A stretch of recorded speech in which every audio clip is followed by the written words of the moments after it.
Hello, and welcome to another episode of Dungeons and Drama Nerds. My name is Todd, and today I'm joined by ensemble member Chris. Hello. And we have two special guests that are going to chat with us about the New York Neo-Futurists, the Infinite Wrench, and producing theater where you race against the clock.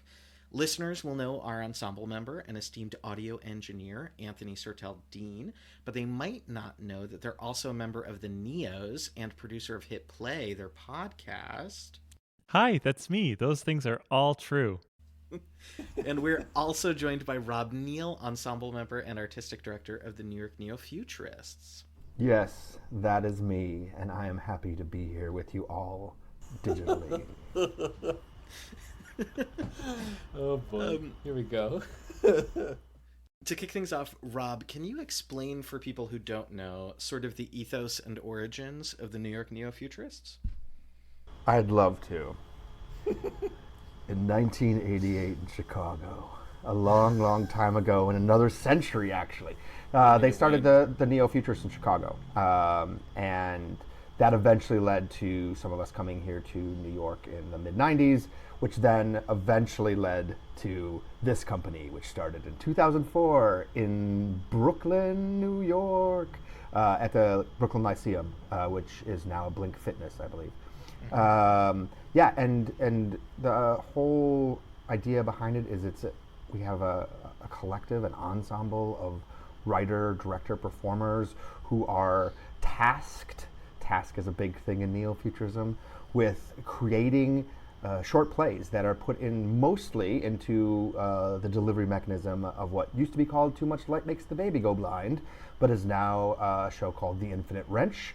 And that show is an ever-changing attempt to perform 30 original plays in about an hour or 60 minutes, depending on how you want to look at time. And it's an attempt, so we don't always do it, but we do always change the show. It's always a different order. We're constantly creating new plays, and since 2004, we are over 6,500 and almost to 7,000 plays. Wow. Yeah, and that's kind of the main push, a main focus, main way that we get art out there, and then we collaborate and create. But we also create some longer form shows too that we may want to talk about or not, that are based in neo-futurism. And I think it's probably good to say a little bit here about what neo-futurism is, or what kind of the rules in which we create or experiment. And there are four basic tenets. One, as a creator, writer, performer. One, you are who you are. Two, you are where you are. Three, you're doing what you're doing. There are the tasks. And four, the time is now. So things actually happen, present moment in the theater, live, exciting, and you never know what's going to happen next. Now, I don't need to pitch a whole lot right now. I just all of a sudden got in that mode. Sorry. Yeah, I mean, to be fair, it's muscle memory at a certain point, I imagine. It is. People are like, can you just slow down when you... I do listen to podcasts at 1.5 speed usually, so I do talk quickly. Does that answer it all? I don't know. That's the start. Tony, what did I leave out? You got it. That's the gist of it. How did we? Yeah, and that's ethos and origins. We hit those things. Yeah. I mean, we're a collective, so we have currently 23 ensemble members, 6 technical collaborators, and a board of 8, 10, 40, something like that. So there's a lot of people that are involved in this and come together to create these little experiments and plays and fight time warriors in theater. Yeah, and while there are ensemble members coming in and out, changing between weeks, relevant for this conversation, there is one element. Well, there are a couple elements. There's also the clothesline. There is one constant from week to week in this weekly show that we do, and that is on the back wall. We have a bright, shining digital clock that counts down from 1 hour down to 00:00:00, that shows right to the audience how much time we have left in the show, or how much time we have left to attempt to perform all 30 plays. How much time they have left, perhaps, is... Yeah. you know. And I think that's it's so interesting. First of all, I see you've upgraded to digital since my time with the company. It's a new format. I think it's rather fun. There's a and one of the things that I particularly enjoy, especially as a theatrical, sort of as a theater practitioner, but also just like as a lover of the genre and the medium, is the really delicate balance that you all do between sort of like the normal willing suspension of disbelief, which the theater often like goes like relies on, and all the things that you're talking about, which in many ways are sort of like antithetical to the willing suspension of disbelief. It is here now, me, we're doing it, right? 100%. Like, we are where we are. Like I tell you I'm in Denmark, and the audience is under no obligation to believe me. You know what I mean? Like that, and that's sort of like a fascinating thing to then still manage to create worlds on stage, and like within some of those plays, I'm always sort of like the buy-in is such of a fascinating sort of like play that you guys do.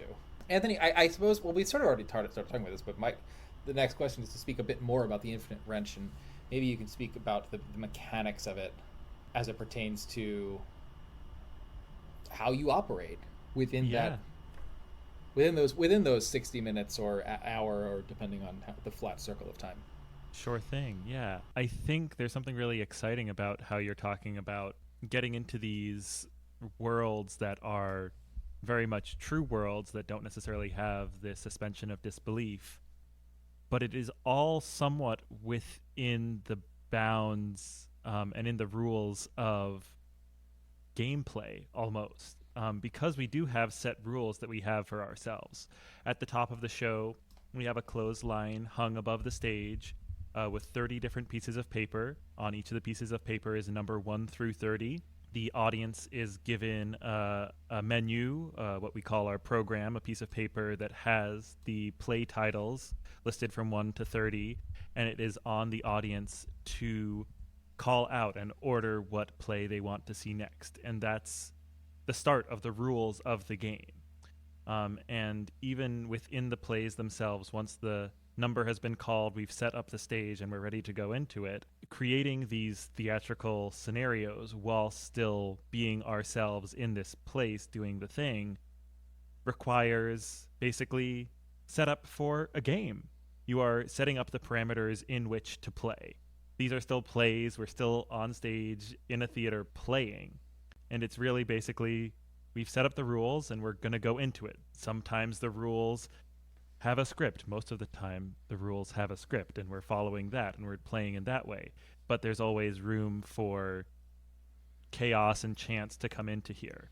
We always say that a good menu, a good show of the Infinite Wrench, has a good deal of risk of pushing something to a point where you might not know what's going to happen.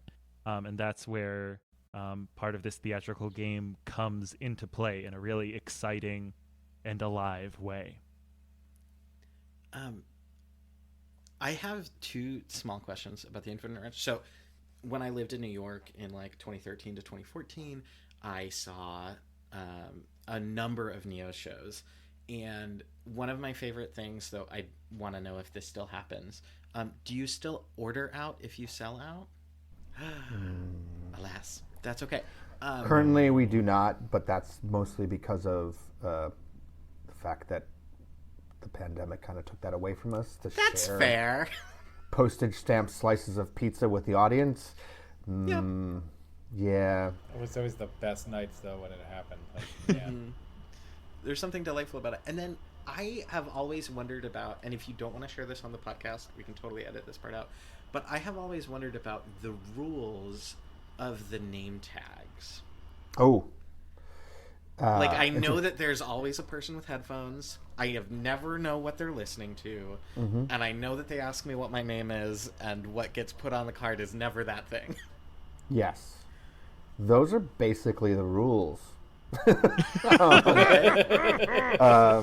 mean, ideally, the name tags are a source of a lot of discussion when we have time to discuss the random things and not just try to make sure that we can survive making theater in this climate.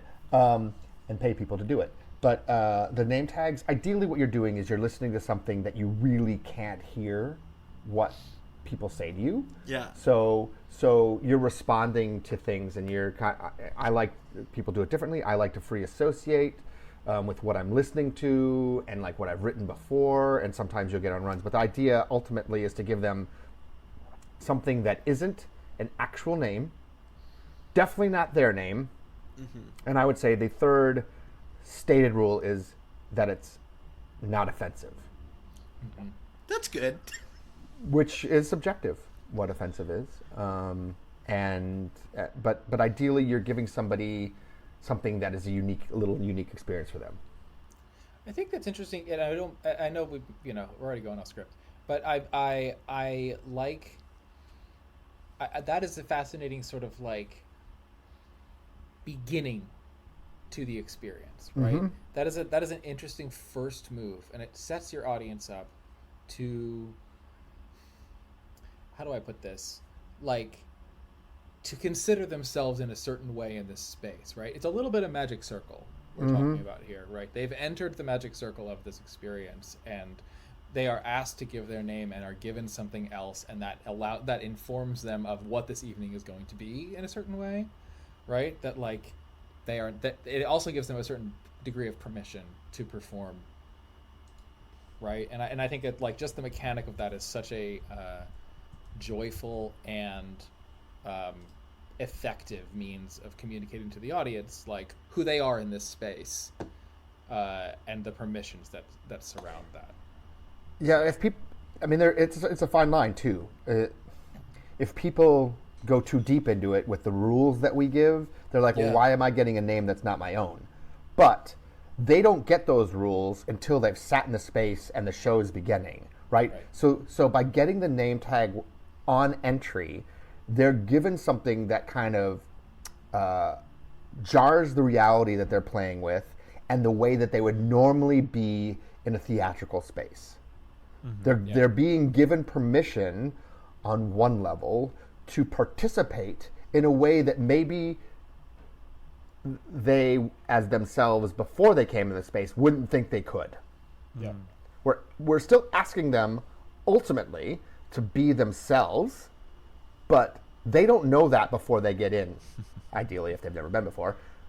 So we're giving them that ability to be like, okay, now I can shout numbers. Now I can go up on stage and tell my truths too if I prompt it. Now I can flock around the space with the Neos and all that, you know? All these things I've seen, yes. Absolutely. Both of you have pretty long careers with the Neos. Rob, can you tell us a little bit about what attracted you to the Neos? Oh, sure. I was in Chicago, and I was doing classical theater, touring, trying to just do anything creatively to put it out there and make money. I was making TV commercials as well on the regional scale, which was super fun, all that stuff. And then I started going to poetry slams and the Neo-Futurists in Chicago, and through that was asked to audition. Or maybe they didn't ask me. Maybe I just heard about it. I don't know. I like to think that they asked me, but some of the Neos definitely said, "Hey, we're doing this. You should think about this," because they were in the poetry slam scene. And then I got cast, and I thought that I was going to come to New York to do it for 6 months, and that was yeah, over 25 years ago. So yeah, I mean, I love the storytelling. What attracted me to it was just wild. There was no theater I'd ever seen like that, right?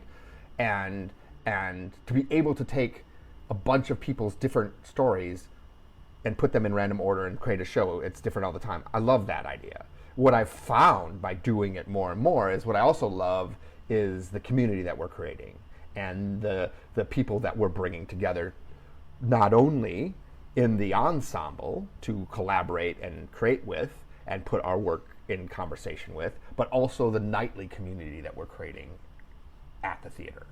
That is equally as important as the initial wildness that attracted me to it.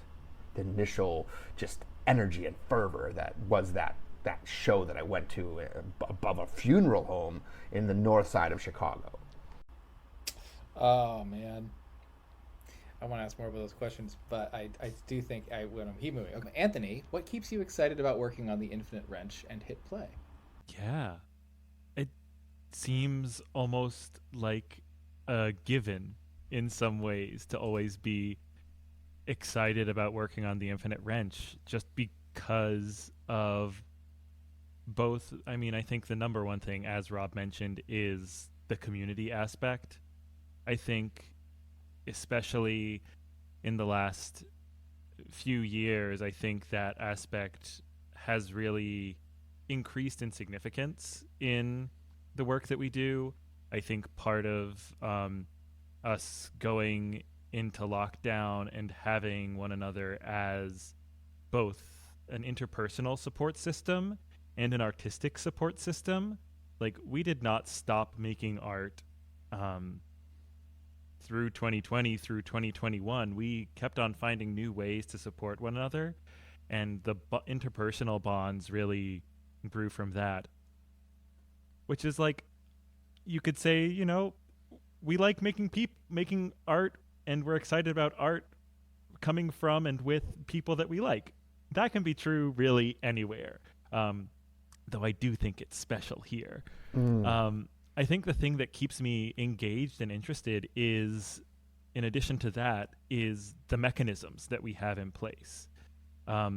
These games, these rules, that keep us going.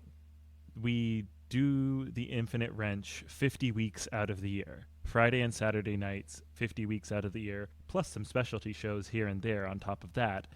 And we do so within a system that is excitingly generative. Because we have this structure that supports the production of work 50 weeks out of the year. It's how we've gotten to almost 7,000 plays in New York, is because these structures work in a lot of ways. Mm-hmm. Having these collaborators to bounce ideas off of, having this deadline of this iterative show makes the process of bringing these plays to life really exciting. It is also exciting to know that if a play is going in for its world premiere one Friday night, that doesn't need to be the final version of the play. So many in conventional theater, so much of the work is putting in hours and hours and hours and hours until that first premiere in front of an audience. But we don't really work that way, because a play is likely going to go on and have more life afterwards. Like, we have the time between week to week to sort of chew and digest and say, hey, but what if we did it another way? And how is it talking to the new plays that are coming into the show next week? What do we need? How do we balance these menus to create an exciting thing that is ever changing? The audience is never going to see the same show twice, in a really drastic way. Mm-hmm. Yeah, and you know what that brings to me is just like, you know, there's the iterative nature of it, right? And that you know, why I said earlier they're experiments, because not only is the experiment never concluded, like the show itself, the play itself, but you are bringing different elements, plays around that play, people that are in the play that were different than the people in the play last week, what the audience is in the play. And so you've got these structures, you've got this game with these rules, and then you're like, okay, within those rules, what are the possibilities? And I would say the possibilities, even though you have those rules, are endless. They're infinite. So, and you can never hit them all. Like, no one can hit the infinite possibilities ever. That's infinite. You know, like, get on board and see how many different things you can hit and how many different experiences you can celebrate and bring with other people to the stage. That's because why it's in a random order. Yeah. Vibrancy. In a random order, you don't know, did the play before this one require everyone in the ensemble to put on fake mustaches?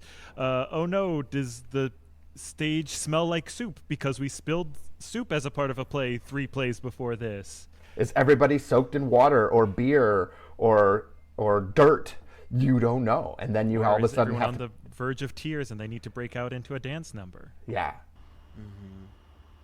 Yeah. That's wonderful. So what has always intrigued me about the Infinite Wrench and its predecessor, and like the reason that we're having this conversation today with regards to Arc Doom, is this race against the clock. And I have always been curious, as someone who is not a performer with the Neos, is not a technician with the Neos, for both of you separately, what is it like working on a show that has a fully randomized order where you are also trying to get everything done in 60 minutes if possible? And I'll pitch that to Rob first. Oh, I'll go second. Oh, okay. That's fine.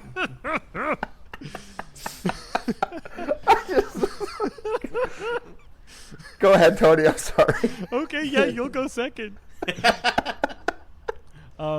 Often when I am training new technical collaborators to be in the booth for the Infinite Wrench, I will say this is probably going to be one of the hardest to learn board operating gigs you will ever have. But once you get into the flow of it, it's going to be the most interactive, engaging, and really dynamic board operating gigs you'll ever have. You do feel as if you do feel this way because you are in this way a really tangible part of the show. And a part of that is working with and against the clock. We describe the clock. Some people describe it as an enemy. Others, who are more correct in my opinion, describe it as a frenemy. It's a collaborator. A collaborator, yes, an essential part of the company. It gives stakes to the game, as we were talking before about risk. Yes, it gives stakes, but it also keeps us accountable in other ways. Like we are watching it and we are working with it. There was something I was going to say, but it's left my brain. Oh, it asks us to have finesse in the chaos. Oh, yes. I love that. Because I don't know if this... The clock can be seen as an enemy. But time also gives us permission. It gives us a place. It gives us something to work with. And it allows us to understand that sometimes what we've written, what we've created, needs to be crafted slightly differently. In order to fit into the concept of the show, you can sometimes feel if a play is taking too much of the time, right? And then how do you hone it? How do you do that? And some people don't want to do that. I get it. But for me, I'm like, okay, how can some of the plays I write be more efficient? How can they? And I will sometimes go back and redraft in order to cut that down. Not always. I mean, I'm guilty of having 3-minute plays just like every Neo. I mean, I just had one in the show the other week. But that being said, I knew that it was, right? I knew that play was that, and therefore I also then wrote plays that were 1:20, or one that took 30 seconds, and the rest of the play was after the clock had expired, right? So, and then the other thing that's really cool, and I don't know if this is answering your question at all, but like in the world of how we play with the timer, right? We play with the clock, we play with time to make it,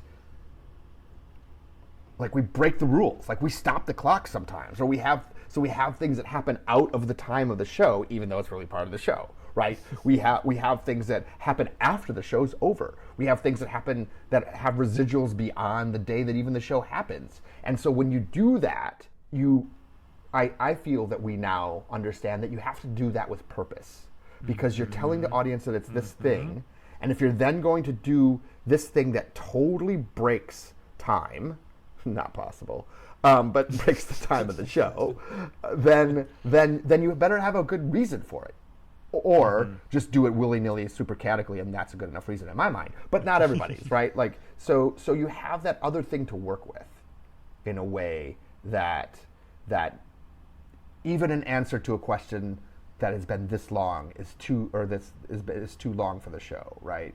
Yeah. Like I would have, if I wrote this for the show, I would have consolidated a lot. Well, and I think that's what's interesting. Just our listeners are in the process of listening to our Arc Doom campaign, which Anthony's a part of. But I think even listening to that early on in that campaign, there are actions that are like the players, and Anthony, you can speak to this better. Like, there's a certain point where people go, "Oh wow, I only had an hour, and I didn't get nearly as much done as I thought I could." And the way in which they approach taking action within the narrative of the game fully changes after that, right? As soon as that time mechanic starts happening, like the way that I move throughout the world is much less lackadaisical, right? It becomes much more intentioned and purposed because they have that. And I think that's a very similar sort of like crossover, certainly to what you all are talking about, right? It's a similar sort of thing. Well, you find the efficiencies. I mean, obviously this, I'm not in the campaign with y'all, but obviously the stakes are very different in the game. I mean, we're hopefully not trying to work with time and avoid cataclysm, I think, right? In the Infinite Wrench. But it is interesting. One of the things that we talk about in doing our show is that like plays themselves need to still exist in the time that they're supposed to exist in, no matter what the timer, no matter what the clock's saying. Like, you should not speed up a play that is a very lovely elegy or whatever just because you only have a minute and a half left and it's a 2-minute play. No, you should wait to program it until you have time. Well, no, you should just let the clock go out. Oh, like if you're in the middle of it. Yeah. If you're in the show. Yes. Because the wild thing is, people often ask this, do you figure out the time of each play and then like put those plays in based on time slots? It's like, no, we just have a feeling, okay, we need some shorter plays this week in order to balance the longer ones, and then it really is an attempt. And I would argue I prefer it when we finish with some regularity, but by not finishing the show in the 1 hour, in the 60 minutes, it's not a failure. No. It's that's what the show is, and it's uniquely that. It's just how it went. Because there are so many things in our show too that like they can expand, and you never know how long they're going to take, even though you've done them before. I think one thing, just before, not to harp on this too much, but I think I like you using the word efficiency, right? That you're searching for the efficiency of storytelling and like as you're doing this relative to the clock, and as it pertains to what I was talking about with like the change in efficiency in gameplay, I think what becomes interesting is, okay, so what am I making efficient as a player in that situation? I am making my character efficient. My like I am characterizing myself in an efficient way. What am I about, right?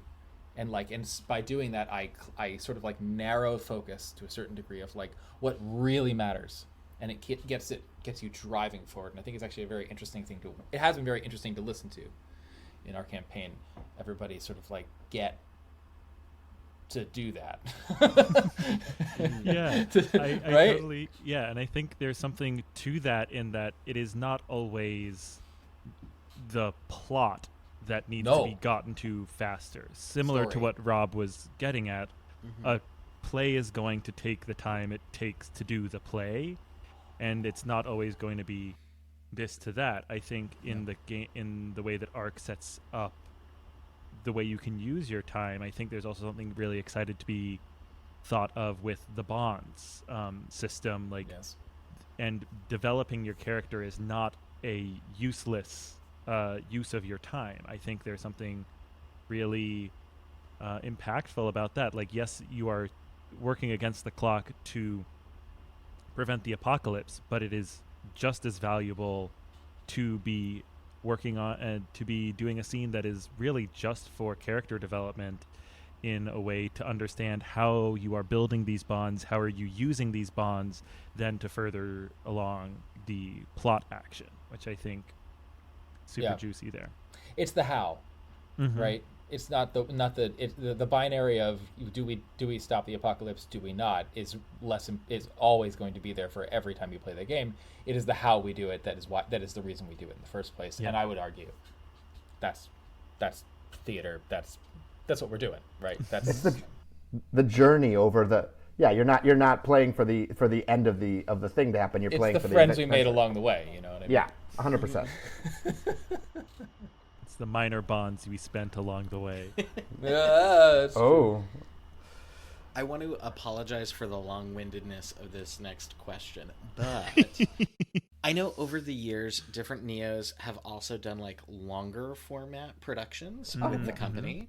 I'm thinking of things like a Dog in Space, The Human Symphony, The Complete and Condensed Stage Directions of Eugene O'Neill Volume 2, or You Are in an Open Field. And I only got to see, or rather be in, The Human Symphony. And while it definitely had like roots in some of the work that Dylan Marin was doing with the Neos, with an iPod Nano and like instructions for people, which was really cool, it definitely didn't keep the same focus on racing against the clock and that sort of thing. So my question is, what sort of organizing principle, if any, do you feel is behind the larger format shows? Or like more simply, what makes a Neo show a Neo show? Yeah, I think originally what we were just doing was saying, okay, on average, the plays are 2 minutes and it's 30 and it's 60, and then we're gonna do 10-minute ones, and that's 6 and 60, and then we're gonna do 20-minute ones, and that's 3 and 60, and now we're gonna do a 60-minute one, and then whatever. So there was some clock involved in the kind of like, here's how it is, but then once we said, okay, we're gonna do 6 plays or 3 plays or 2 plays or 1 play, then it's like, well, we're not gonna time them anymore. It's not about a race.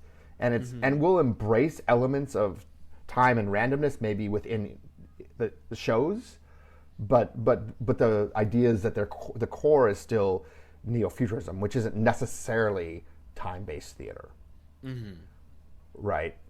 It's more along the lines of what you were talking about with the sort of like, we are who we are, where we are. Yep, those 4 tenets were what you were ideally embracing, but also you were kind of looking at probably when in all those, like you were talking about Dylan's play and Adam and Marta and everybody, all those other plays, Like a Dog, which was the one that I did with Evan as well, and Carl, and those plays were, and Chris, yes, yeah, and so we did all those shows as expansions of shorter plays.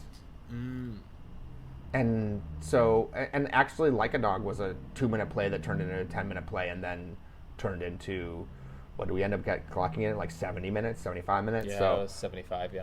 Yeah. And I still think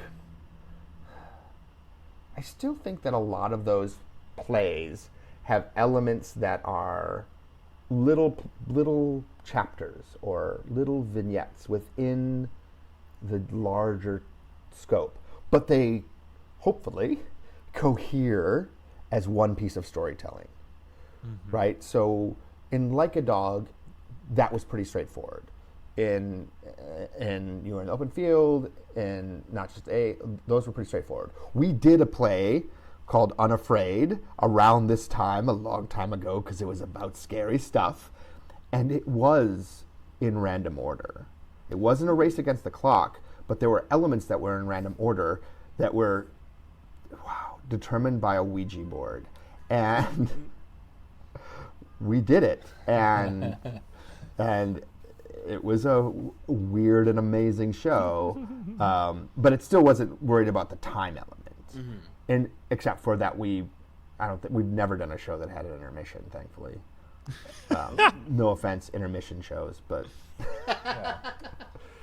But I'm a big fan of for you intermission shows. Yeah, okay. Intermissions. Get off my lawn. I think there's also something maybe even to be said about how we're approaching our newest season of our podcast, Hit Play, with more long-form audio storytelling, where the episodes are normally around half an hour, but we can find those chunked into different segments or different explorations or different experiments. And in that, as we've expanded out from the more short form, even just audio work in our prior seasons of Hit Play, we are always asking the folks who are bringing forward the episodes to find like we were talking before, the most efficient, the most condensed version of the story they're trying to tell. That can mean that you're going on like a long spanning journey, but that is still the most condensed, most efficient way that you're getting this point across and getting your very specific viewpoint into, in this case, the ears of the listeners. In these kind of collaborations in neo-futurism, the thing that's really fun, I think, is we're constantly pushing against time and what time is. And sometimes when you look at a piece in itself, the experiment leads you to go, oh, I need to try this as something that takes less time. But sometimes it's quite the opposite. And you're like, oh, I can expand time, play with time, longer forms, and push this and see how far it goes. And the answer may be, that's too far, go back. but you get to play, you get to experiment. Yeah, that's rule number 4. The time is now. Yeah. So there's always going to be time moving. Now, yeah. What I think is so interesting too is this is the sort of thing, I don't know, I think about like when we're making theater just in general, right? Like lots of people, every theater is the present moment. You know what I mean? The crafting of theater, by my estimation, is often argued and you know, like we dissect it in like grad schools and things like that.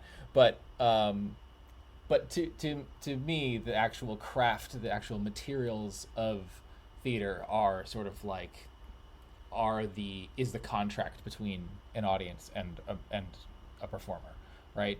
It's the contract of, yeah, I'll still sit here and I'll give you my attention. And time has so much to do with it, because you think about things that, like we were talking about in No Intermissions, and how it's very normal for people to be like, oh, 90 minutes no intermission, that's what people want to program right now because that's what people will sit through, and you know, all those sorts of things. And YouTube has made it even now it's 70 minutes, you know, and all these different things. And at the same time, then you'll have like Elevator Repair Service put out a 6-hour performance of Gats, the Comeuppance happening at Signature with Brandon Jacob Jenkins, that is like a 2.5-hour play with no intermission, and like honestly, I didn't feel a second of that time. Right? And it's something that we are, but at the same time, you look at, like, frankly, Waiting for Godot is a great example of this, wherein the passage of time is the obstacle that the characters are experiencing, and the experiment of it as a theatrical endeavor is having the audience align with the characters. And when it works, it's because you are also enduring the time with the characters, and you feel a community in that moment, right? And that's why so many productions of that show fucking fail because they don't get it, right? They don't hit that thing, like you were saying, and perhaps that show can't even exist anymore because it is from 1940s, and we are not the same audience that it's about to. Godot. Well, well, what are they doing it again? Yeah. Oh, Michael man, Shannon and Paul Sparks. Why? Fine. Theater for the new audience. Fine. Yeah. You know what I mean? Like, okay, you know. It's tempting. It's probably good. I want to go. I'm going to go. Every time it shows up, I'm going to go. I'm going to go, and I'm going to be like, yeah, all right, no, didn't work, you know, or it did. Yeah. Anyway, I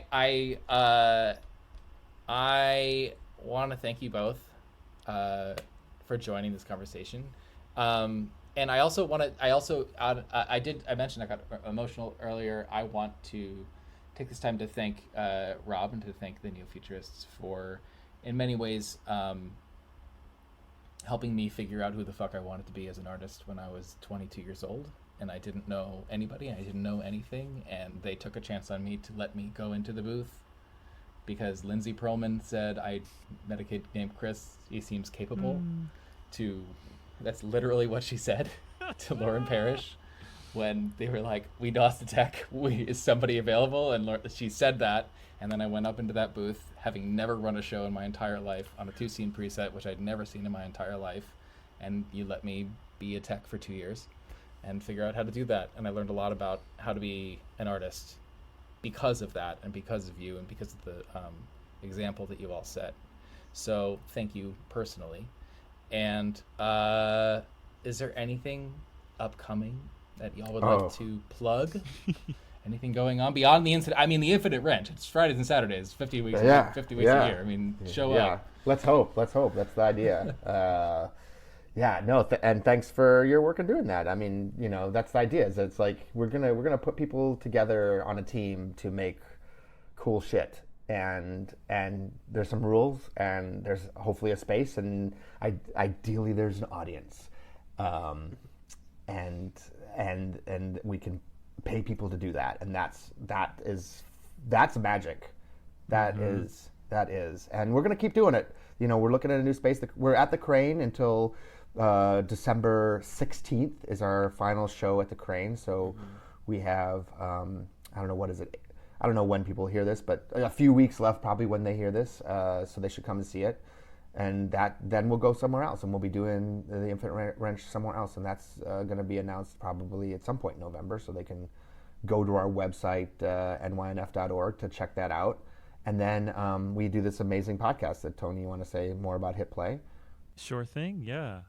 While we are doing the Infinite Wrench every other week on Mondays, you can listen to our podcast Hit Play. We are now in season 4 of Hit Play. In this season, we are doing something we are calling Hit Play Impossible Task, where each episode we are following a neo-futurist on their attempt to complete an impossible task, whatever that may look like.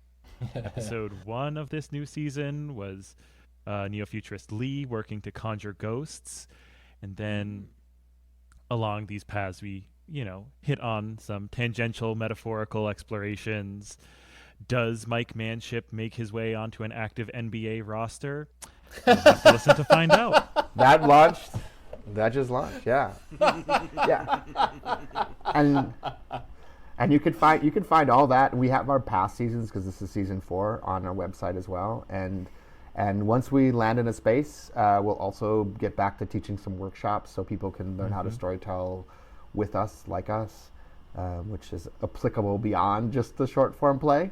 So we're gonna keep bringing art to New York, and I mean there are companies in Chicago still cranking it. There's a company in San Francisco as well, and also Degenerate Fox in London, who plays I think every other week right now. So there's neo-futurism happening in those official places and also beyond. There are lots of people doing neo-futurism that don't do the Infinite Wrench because the delivery mechanism doesn't matter on one level. It's about having this ability to create and collaborate together, tell the stories. Excellent. Thanks so much, folks. You can join us next week on Dungeons and Drama Nerds as we head into the final episodes of Season 3. See you then! Dungeons and Drama Nerds is produced by Todd Brian Backus, Percival Hornak, and Nicholas Orvis, and this episode was mixed and edited by Percival Hornak. Season 3 features contributions from Christopher Diercksen, Ben Ferber, Kory Flores, Tess Huth, Romana Isabella, Leo Mock, Jon Jon Johnson, Dex Phan, and Anthony Sertel Dean. If you'd like to help us continue exploring the intersection of theater and tabletop role-playing games, consider leaving us a review on your podcast app of choice or supporting us, and getting access to our patron-only bonus content at patreon.com/dungeonsanddramanerds. You can find our social media and website links, including our cast bios, at the link tree in our show notes. And be sure to tune in next week for another episode of Dungeons and Drama Nerds.